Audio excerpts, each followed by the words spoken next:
Digging into the particular part that we were talking about earlier, and that I think we're going to focus a lot in this episode, that name change in your title from Bard to Gemini, that reflects the Bard product being renamed to Gemini. Why did that happen? What does this new naming mean? Yeah, so we updated the name to Gemini to reflect the most powerful models, which is the family of models, which is Gemini, which we released in December. And I think, by kind of using this cohesive name across just increases clarity for users about which model they're using.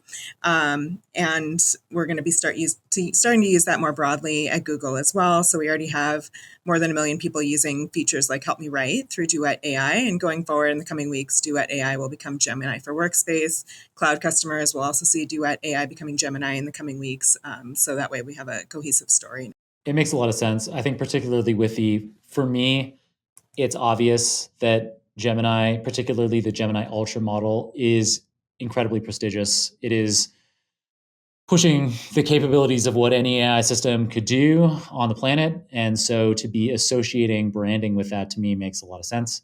And I think it simplifies things for users as well. You don't have to be thinking about all these different products when ultimately you're using the same model family in the back end. It just makes sense to simplify that branding. So very cool. In addition to the public release of Gemini Ultra last week at the time of recording, a couple of weeks ago at the time of publication, what else did Google announce last week alongside that? So we introduced the Gemini Advanced subscription. So that's now available as part of the Google One AI Premium plan. It's $19.99 a month. Starts with a 2-month free trial. So definitely go check it out and give it a turn. Give us any feedback. So Gemini Advanced is how you chat with Gemini Ultra 1.0. So that's the largest and most capable state-of-the-art AI model from Google. We also launched a new Gemini app. So really excited about the opportunity that that's going to provide for making Gemini more accessible and seeing the mobile friendly use cases that people are starting to use now. And so that's available on Android and rolling out on iOS on both platforms essentially as well.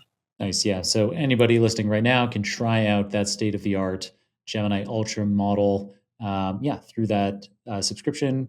And included in that means that as part of that Google One subscription, you're not getting access just to a generative model, but you're actually getting access to a suite of Google products. I don't know if that's something that That's you kind right. of know Yes, offhand that you can. your Drive Yeah. access and additional features that you'll get across the Google suite of products as well.